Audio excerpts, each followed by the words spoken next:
اب امریکہ، روس، فرانس، ترکی، چین اور سعودی عرب کی نظریں اس جنگ پر مرکوز تھیں۔ ابھی تک کسی بھی جنگ میں چین کا ملٹری اکوپمنٹ باقاعدہ ٹیسٹ نہیں ہوا تھا، اور چین یہ دیکھ رہا تھا کہ تجربات میں زبردست کامیابی دکھانے والے یہ آلات اور ہتھیار باقاعدہ جنگ میں کیسے کام کریں گے۔ دوسری طرف رافیل طیارہ، وہ ابھی تک کسی ڈاگ فائٹ میں ملبے کا ڈھیر نہیں بنا تھا، اس کا ریکارڈ 100% تھا۔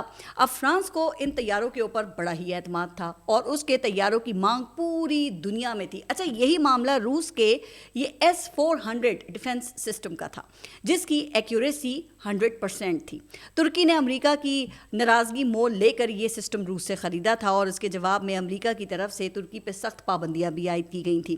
اچھا، چین جیسی سپر پاور نے بھی یہ سسٹم روس سے ہی خریدا تھا۔ پھر اسرائیلی ڈرون، جن کو گرانا بھی کوئی خالہ جی کا گھر تو نہیں تھا، تو یہ ممالک باقاعدہ سیٹلائٹ سے اس جنگ کو مانیٹر کر رہے تھے، لیکن جو پاکستان نے کیا وہ تو ان کے لیے بھی ناقابل یقین تھا۔ صرف 3 دن میں رافیل اور S-400 کی جو مارکیٹ تھی وہ دھڑام سے گر گئی، اور چین کے JF-17 اور J-10 طیاروں کی مارکیٹ وہ آسمان پر چلی گئی۔ اب امریکہ اور یورپ پریشان ہیں کہ اگر کسی جنگ میں چین کا سامنا ہو گیا تو مقابلہ کیسے کیا جائے گا۔ اس کے علاوہ پاکستان کی سب سے بڑی کامیابی اپنا ڈیٹرنس دوبارہ ریسٹور کرنا تھا۔ بھارت پاکستان پر حملوں کو ایک یہ نیو نارمل بنانا چاہتا تھا، تاکہ دنیا کے لیے یہ بالکل ویسے ہی ایک عام سی بات بن جائے جیسے افغانستان، عراق اور غزہ پر حملے عام سی بات ہے، اور پاکستان کوئی جواب بھی نہیں دے پائے، یعنی پاکستان کا ڈیٹرنس ختم ہو جائے۔ لیکن پاکستان نے بھارت کو سبق سکھا کر اپنا ڈیٹرنس قائم کر دیا۔ ذرائع کے مطابق پاکستان نے بھارتی آرمی چیف اور پردھان منتری نریندر مودی کے ٹھکانے بھی لاک کر دیے تھے، لیکن جان بوجھ کر ان کو ہٹ نہیں کیا، کیونکہ یہ انٹرنیشنل لاء کی خلاف ورزی ہو جاتی۔ چلیں، اب آئندہ 20 سال تک کم از کم بھارت کو پاکستان پر حملہ کرنے کی جرت نہیں ہوگی۔ اس کے علاوہ پاکستان کے میزائل بھی نشانوں پر لگے۔ اچھا، ویسے پاکستان میں بہت سے لوگ ان میزائل تجربات پر بھی تنقید کیا کرتے تھے کہ آخر بھئی ان کا فائدہ کیا ہے، اور کہا کرتے تھے کہ اس کے بجائے جو دفاعی بجٹ ہے وہ کم کر کے دیگر شعبوں میں لگایا جائے۔ لیکن اس تنازع نے ہمارے ان میزائلوں کی اہمیت اور ایکیوریسی دونوں کو ہی ثابت کیا ہے۔ بہرحال پاکستان نے خطے میں رولز آف دا گیمز اور رولز آف ملٹری اسٹریٹجی دونوں ہی تبدیل کر دیے ہیں۔ مودی تو اپنے ہی گھر میں بری طرح ایکسپوز ہوا ہے۔ ویسے اگر مودی میں ذرا بھی شرم ہے نا تو ریزائن کرے اور گنگا میں آشنان کرتے ہوئے ڈوب کر مرے۔ اب دیکھیں نا کہ اس کے حواری تو بیچ بازار میں ہی بے لباس ہو گئے ہیں، اور آئندہ کئی برسوں تک شرم سے منہ چھپاتے پھریں گے۔ ویسے اب یہاں بھارتی جنتا کو بھی سوچنا ہوگا کہ وہ کس پاگل کو اپنا پردھان منتری چنتے آ رہے ہیں۔ ایک ذہنی پاگل جو خود غرضی کی اس انتہا پر ہے کہ صرف چناؤ جیتنے کے لیے اپنے ہی 140 کروڑ لوگوں کی زندگیاں خطرے میں ڈال دیتا ہے۔ یہ فسادی ذہن اس خطے میں ایک نیوکلیئر جنگ شروع کروانے چلا تھا۔ تو میرا بھارت کے ایک عام ناگرک سے سوال ہے کہ کیا کبھی تم نے اس جاہل سے پوچھا کہ یہ آتنکوادی نامعلوم مقام سے کس طرح آتے ہیں اور یہ کس طرح آتنک پھیلا کر نامعلوم مقام پر غائب ہو جاتے ہیں؟ کیا تم نے کبھی اس فسادی سے پوچھا کہ اس نے بھارت کو جوڑا ہے یا تقسیم کیا ہے؟ بتاؤ نا، کیا کبھی تم نے اس سے پوچھا کہ اس جانور کا ہر نعرہ ہندو، مسلم اور پاکستان پر ہی کیوں ہوتا ہے؟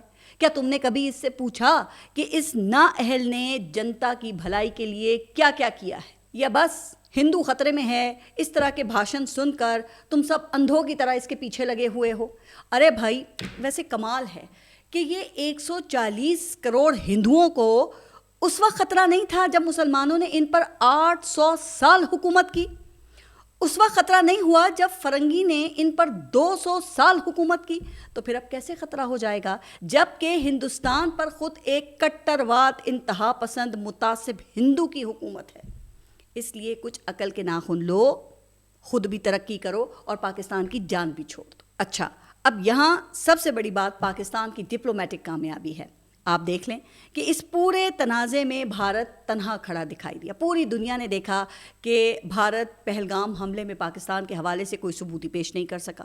دنیا کے ہر ملک نے اس حملے کی مذمت تو کی، لیکن کسی نے اس پر پاکستان کا ہاتھ ہونے کا دعویٰ تسلیم نہیں کیا. پھر پاکستان کے شہروں پر حملے کے بعد ٹرمپ نے تو اپنے روایتی انداز میں اس کو شرمناک تک کہہ دیا. اب پوری دنیا مودی کے اس پاگل پن سے گھبرا کر کشیدگی کم کرنے اور ڈی ایسکیلیشن کا کہتی رہی. اسی دوران پھر وہ سندھ طاس معاہدے کے حوالے سے بھی بھارت کو دنیا بھر میں تنقید کا سامنا کرنا پڑا، چونکہ وہ ایک ایسے معاہدے کو معطل کر رہا تھا جو کئی دہائیوں سے ان دونوں ممالک کے درمیان آبی توازن کا ضامن تھا. اب پاکستان کی حکمت عملی سفارتی میدان میں کامیاب رہی اور پھر عالمی برادری نے اس معاملے کو سنجیدگی سے لیا.